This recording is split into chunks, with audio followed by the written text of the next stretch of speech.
زیادہ تر مورخوں نے لکھا ہے کہ بنو قریظہ نے مقابلہ نہیں کیا اور اپنے کیے کی سزا پانے کے لیے قلعے سے نکل آئے۔ مدینہ میں یہودیوں کے قتل عام کے ساتھ یہ ذکر دلچسپی سے خالی نہ ہوگا کہ اس سے پہلے مسلمانوں نے یہودیوں کے دو قبیلوں بنو نضر اور بنو قینقاع کو ایسی ہی بدعہدی اور فتنہ پردازی پر ایسی ہی سزا دی تھی۔ ان قبیلوں کے بچے کچے یہودی شام کو بھاگ گئے تھے۔ شام میں ایرانیوں کی حکومت تھی۔ ایک عیسائی بادشاہ ہرقل نے حملہ کر کے شام پر قبضہ کر لیا۔ یہودیوں نے اس کے ساتھ بھی بدعہدی کی۔ ادھر مدینہ میں مسلمان بنو قریظہ کو قتل کر رہے تھے، ادھر ہرقل بنو نضر اور بنو قینقاع کا قتل عام کر رہا تھا۔ ایک حدیث میں ہے جو حضرت عائشہ رضی اللہ عنہ کے حوالے سے حشام بن عروہ نے بیان کی ہے کہ سعد بن معاذ رضی اللہ عنہ کے فیصلے کو رسول کریم صلی اللہ علیہ وسلم نے قبول فرما لیا اور بنو قریظہ کے یہودیوں کو قتل کر دیا گیا۔ حشام بن عروہ نے یہ بھی کہا ہے کہ ان کے والد نے انہیں یہ واقعہ سنایا تھا کہ سعد بن معاذ رضی اللہ عنہ کو سینے میں برچھی لگی تھی۔ جب بنو قریظہ کو سزا دی جا چکی تو رسول اللہ صلی اللہ علیہ وسلم کے حکم سے سعد بن معاذ رضی اللہ عنہ کے لیے مسجد کے قریب ایک خیمہ لگا کر اس میں انہیں رکھا گیا تاکہ ان کے زخم کی دیکھ بھال آسانی سے ہوتی رہے۔ سعد بن معاذ رضی اللہ عنہ خیمے میں لیٹ گئے لیکن اٹھ بیٹھے اور انہوں نے خدا سے دعا مانگی تو ان کی ایک ہی خواہش ہے کہ ہر اس قوم کے خلاف لڑیں جو اللہ کے رسول صلی اللہ علیہ وسلم کو سچا نبی نہیں سمجھتی، مگر لڑائی ختم ہو چکی ہے۔ انہوں نے خدا سے التجا کی کہ مسلمانوں کو کوئی اور لڑائی لڑنی ہے تو مجھے اس میں شریک ہونے کے لیے زندگی عطا فرما۔ اگر یہ سلسلہ ختم ہو گیا ہے تو میرے زخم کو کھول دے کہ میں تیری راہ میں جان دے دوں۔ سعد بن معاذ رضی اللہ عنہ کی یہ دعا 3-4 آدمیوں نے سنی تھی لیکن انہوں نے اسے اہمیت نہیں دی تھی۔ صبح کسی نے دیکھا کہ سعد بن معاذ رضی اللہ عنہ کے خیمے سے خون بہہ بہہ کر باہر آ رہا تھا۔ خیمے میں جا کر دیکھا گیا سعد بن معاذ رضی اللہ عنہ شہید ہو چکے تھے۔ انہوں نے خدا سے شہادت مانگی تھی، خدا نے ان کی یہ دعا قبول کر لی اور ان کے سینے کا زخم کھل گیا تھا۔ بنو قریظہ کی تباہی کی خبر مکہ پہنچی تو سب سے زیادہ خوشی ابو سفیان کو ہوئی۔ خدا کی قسم، بنو قریظہ کو اس کی بدعہدی کی سزا ملی ہے جو اس کے سردار کعب بن اسد نے ہمارے ساتھ کی تھی۔ ابو سفیان نے کہا اگر اس کا قبیلہ مدینے پر شب خون مارتا تو فتح ہماری ہوتی اور ہم بنو قریظہ کو موت کی بجائے مال غنیمت دیتے۔ کیوں خالد، کیا بنو قریظہ کا انجام بہت برا نہیں ہوا؟ خالد نے ابو سفیان کی طرف ایسی نگاہوں سے دیکھا جیسے اسے اس کی بات اچھی نہ لگی ہو۔ کیا تم بنو قریظہ کے اس انجام سے خوش نہیں ہو خالد؟ ابو سفیان نے پوچھا۔ مدینہ سے پسپائی کا دکھ اتنا زیادہ ہے کہ بڑی سے بڑی خوشی بھی میرا یہ دکھ ہلکا نہیں کر سکتی۔ خالد نے کہا بدعہدی کی دوستی دشمنی سے زیادہ خطرناک ہوتی ہے۔ کیا تم مجھے بتا سکتے ہو کہ یہودیوں نے کس کے ساتھ وفا کی ہے؟ اپنی بیٹیوں کو یہودیت کے تحفظ اور فروغ کے لیے دوسری قوموں کے آدمیوں کی عیاشی کا ذریعہ بنانے والی قوم پر بھروسہ نہیں کیا جا سکتا۔ ہمیں مسلمانوں نے نہیں، طوفانی آندھی نے محاصرہ اٹھانے پر مجبور کیا تھا۔ ابو سفیان نے کہا ہمارے پاس خوراک نہیں رہی تھی، تم لڑنا نہیں چاہتے تھے۔ خالد نے کہا اور اٹھ کر چلا گیا۔ خالد اب خاموش رہنے لگا تھا۔ اسے کوئی زبردستی بلاتا تو وہ جھنجلا اٹھتا۔ اس کے قبیلے کا سردار ابو سفیان اس سے گھبرانے لگا تھا۔ خالد اسے بزدل کہتا تھا۔ خالد نے اپنے آپ سے عہد کر رکھا تھا کہ وہ مسلمانوں کو شکست دے گا، لیکن اسے جب میدان جنگ میں مسلمانوں کی جنگی چالیں اور ان کا جذبہ یاد آتا تھا تو وہ دل ہی دل میں رسول کریم صلی اللہ علیہ وسلم کو خراج تحسین پیش کرتا تھا۔ ایسا عسکری جذبہ اور ایسی عسکری فہم و فراست قریش میں ناپید تھی۔ یہ فہم و فراست خالد میں تھی لیکن اپنے قبیلے سے اسے تعاون نہیں ملتا تھا۔ آج جب وہ مدینہ کی طرف اکیلا چلا جا رہا تھا تو اسے معرکہ خندق سے پسپائی یاد آ رہی تھی۔ اسے غصہ بھی آ رہا تھا اور وہ شرمسار بھی ہو رہا تھا۔ اسے یاد آ رہا تھا کہ اس نے 1 سال کس طرح گزارا تھا۔ وہ مدینہ پر ایک اور حملہ کرنا چاہتا تھا لیکن اہل قریش مدینہ کا نام سن کر دبک جاتے تھے۔ آخر اسے اطلاع ملی کہ مسلمان مکہ پر حملہ کرنے آ رہے ہیں۔ اسے یہ خبر ابو سفیان نے سنائی تھی۔ مسلمان مکہ پر حملہ کرنے صرف اس لیے آ رہے ہیں کہ ہم نے ثابت کر دیا ہے کہ قبیلہ قریش محمد صلی اللہ علیہ وسلم سے ڈرتا ہے۔ خالد نے ابو سفیان سے کہا کیا تم نے اپنے قبیلے کو کبھی بتایا نہیں کہ مسلمان مکہ پر حملہ کر سکتے ہیں؟ کیا قبیلہ حملہ روکنے کے لیے تیار ہے؟ اب اس بحث کا وقت نہیں کہ ہم نے کیا کیا اور کیا نہیں کیا۔ ابو سفیان نے کہا مجھے اطلاع دینے والے نے بتایا کہ مسلمانوں کی تعداد تقریباً 1500 ہے۔ تم کچھ سوچ سکتے ہو؟ میں سوچ چکا ہوں۔ خالد نے کہا مجھے 300 سوار دے دو، میں مسلمانوں کو راستے میں روک لوں گا۔ میں کرول غیوم کی پہاڑیوں میں گھات لگاؤں گا، وہ اسی درے سے گزر آئیں گے، میں انہیں ان پہاڑیوں میں بکھیر کر ماروں گا۔ تم جتنے سوار چاہو لے لو، ابو سفیان نے کہا، اور فوراً روانہ ہو جاؤ، ایسا نہ ہو کہ وہ درے سے گزر آئیں۔ خالد کو آج یاد آ رہا تھا کہ اس خبر نے اس کے جسم میں نئی روح پھونک دی تھی۔ اس نے اسی روز 300 سوار تیار کر لیے تھے۔ مسلمانوں کی تعداد 1400 تھی، ان میں زیادہ تر نفری پیادہ تھی۔ خالد خوش تھا کہ اپنے سواروں کی قیادت اس کے ہاتھ میں ہے۔ اب ابو سفیان اس کے سر پر سوار نہیں تھا، سب فیصلے اسے خود کرنے تھے۔ وہ مسلمانوں کو فیصلہ کن شکست دینے کے لیے روانہ ہو گیا۔ خالد کچھ دیر آرام کر کے اور گھوڑے کو پانی پلا کر چل پڑا۔ اس نے گھوڑے کو تھکنے نہیں دیا تھا۔ مکہ سے گھوڑا آرام آرام سے چلتا آیا تھا۔ خالد بڑی مضبوط شخصیت کا آدمی تھا۔ اس کے ذہن میں خواہش کم اور ارادے زیادہ ہوا کرتے تھے۔ وہ ذہن کو اپنے قبضے میں رکھتا تھا، مگر مدینہ کو جاتے ہوئے ذہن اس پر قابض ہو جاتا تھا۔ یادوں کے تھپیڑے تھے جو اسے طوفانی سمندر میں بہتی ہوئی کشتی کی طرح پٹک رہے تھے۔ گھوڑا اپنے سوار کے ذہنی خلفشار سے بے خبر چلا جا رہا تھا۔ سوار نے اپنے سر کو جھٹک کر گرد و پیش کو دیکھا۔ وہ ذرا بلند جگہ پر جا رہا تھا۔ افق سے عہد کا سلسلہ کوہ اور اوپر اٹھ آیا تھا۔ خالد کو معلوم تھا کہ کچھ دیر بعد ان پہاڑیوں کے قریب مدینے کے مکان ابھرنے لگیں گے۔ اسے ایک بار پھر خندق اور پسپائی یاد آئی، اور اسے مسلمانوں کے ہاتھوں 400 یہودیوں کا قتل بھی یاد آیا۔ بنو قریظہ کی اس تباہی کی خبر پر قریش کا سردار ابو سفیان بہت خوش ہوا تھا، مگر خالد کو نہ خوشی ہوئی تھی نہ افسوس ہوا تھا۔ قریش یہودیوں کے فریب کاریوں کا سہارا لے کر محمد صلی اللہ علیہ وسلم کے پیروکاروں کو شکست دینا چاہتے تھے۔ خالد کو خیال آیا۔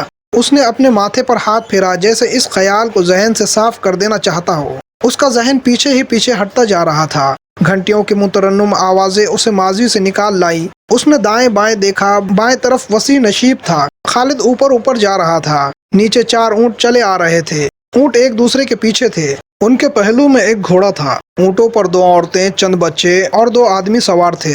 اونٹوں پر سامان بھی لدا ہوا تھا۔ گھڑ سوار بوڑھا آدمی تھا۔ ان کی رفتار تیز تھی۔ خالد نے اپنے گھوڑے کی رفتار کم کر دی۔ اونٹوں کا یہ مختصر قافلہ اس کے قریب آ گیا۔ بوڑھے گھڑ سوار نے اسے پہچان لیا۔ تمہارا سفر آسان ہو ولید کے بیٹے۔ بوڑھے نے بازو بلند کر کے لہرایا اور بولا، نیچے آ جاؤ، کچھ دیر اکٹھے چلیں گے۔ خالد نے گھوڑے کے لگام کو ایک طرف جھٹکا دیا اور ہلکی سی ایڑ لگائی۔ گھوڑا نیچے اتر گیا۔ خالد نے اپنا گھوڑا بوڑھے کے گھوڑے کے پہلو میں لے جا کر خوشی کا اظہار کیا اور کہا، ابو جریج، اور یہ سب تمہارا خاندان ہے؟ ہاں، بوڑھے ابو جریج نے کہا، یہ میرا ہی خاندان ہے۔ اور تم خالد بن ولید کدھر کا رخ کیا ہے؟ مجھے یقین ہے تم مدینہ نہیں جا رہے۔ مدینہ میں تمہارا کیا کام؟ یہ قبیلہ غطفان کا ایک خاندان تھا جو نقل مکانی کر کے کہیں جا رہا تھا۔ ابو جریج نے خود ہی کہہ دیا تھا کہ خالد مدینہ کو نہیں جا رہا، تو خالد نے اسے بتانا بھی مناسب نہ سمجھا۔ اہل قریش کیا سوچ رہے ہیں؟ ابو جریج نے کہا، کیا یہ صحیح نہیں کہ محمد صلی اللہ علیہ وسلم کو لوگ مانتے ہی چلے جا رہے ہیں؟ کیا ایسا نہیں ہوگا کہ ایک روز مدینہ والے مکہ پر چڑھ دوڑیں گے اور ابو سفیان ان کے آگے ہتھیار ڈال دے گا؟ جو سردار اپنی شکست کا انتقام لینا ضروری نہیں سمجھتا، وہ ہتھیار ڈالنے کو بھی برا نہیں سمجھے گا۔ خالد نے کہا، ہم سب مدینہ پر حملہ کرنے گئے تھے تو مدینہ والوں نے اپنے ارد گرد خندق کھود لی تھی۔ خالد نے کہا، ہم خندق پھلانگ سکتے تھے۔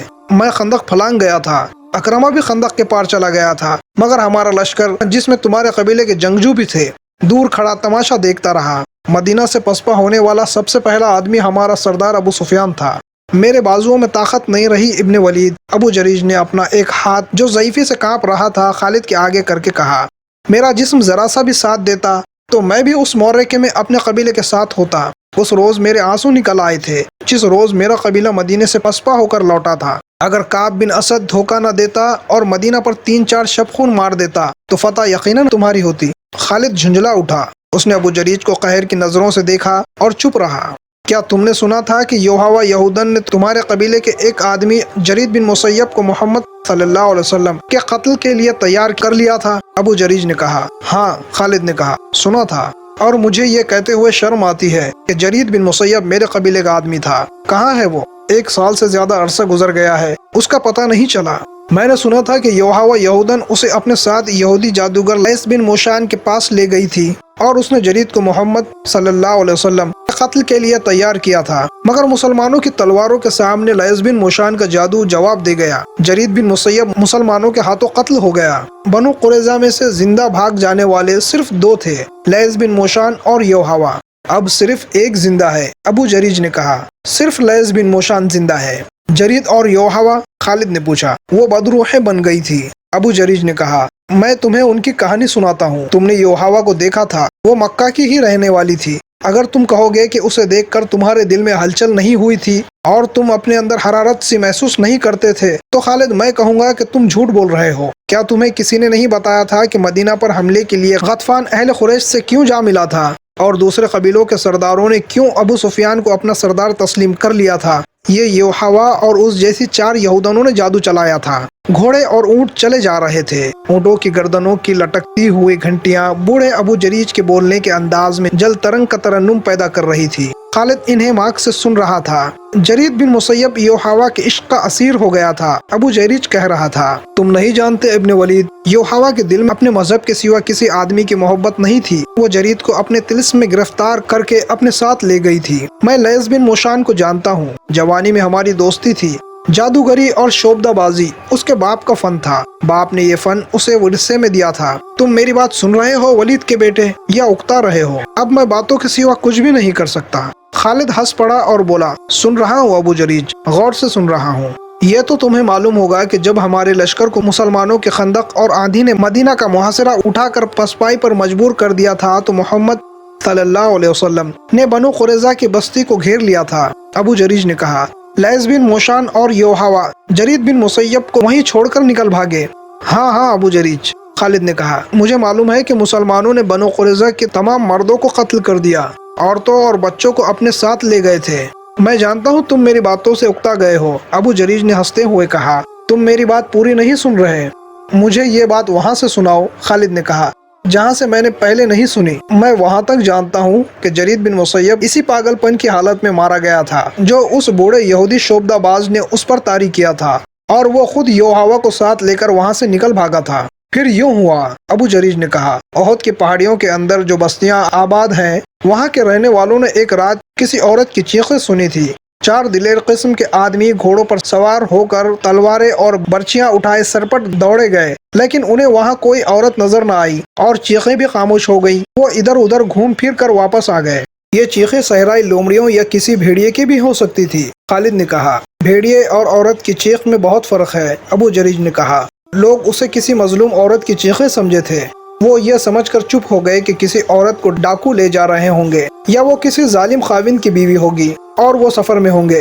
لیکن اگلی رات یہی چیخیں ایک اور بستی کے قریب سنائی دی۔ وہاں کے چند آدمی بھی ان چیخوں کے تعاقب میں گئے، لیکن انہیں کچھ نظر نہ آیا۔ اس کے بعد دوسری تیسری رات کچھ دیر کے لیے یہ نسوانی چیخیں سنائی دیتی اور رات کی خاموشی میں تحلیل ہو جاتی۔ پھر ان پہاڑوں کے اندر رہنے والے لوگوں نے بتایا کہ اب چیخوں کے ساتھ عورت کی پکار بھی سنائی دیتی ہے، جرید جرید، کہاں ہو جرید؟ وہاں کے لوگ جرید نام کے کسی آدمی کو نہیں جانتے تھے۔ ان کے بزرگوں نے کہا کہ یہ کسی مرے ہوئے آدمی کی بدروح ہے جو عورت کے روپ میں چیخ چلا رہی ہے۔ ابو جریج کے بولنے کے انداز میں ایسا تاثر تھا جو ہر کسی کو متاثر کر دیا کرتا تھا، لیکن خالد کے چہرے پر کوئی تاثر نہ تھا، جس سے پتہ چلتا تھا کہ وہ قبیلہ غطفان کے اس بوڑھے کی باتوں سے متاثر ہو رہا ہے۔ لوگوں نے اس راستے سے گزرنا چھوڑ دیا جہاں یہ آوازیں عموماً سنائی دیا کرتی تھی۔ ابو جریج نے کہا، ایک روز یوں ہوا کہ 2 گھڑ سوار جو بڑے لمبے سفر پر تھے ایک بستی میں گھوڑے کو سرپٹ دوڑاتے پہنچے۔ گھوڑوں کا پسینہ پھوٹ رہا تھا جیسے وہ پانی میں سے گزر کر آئے ہوں۔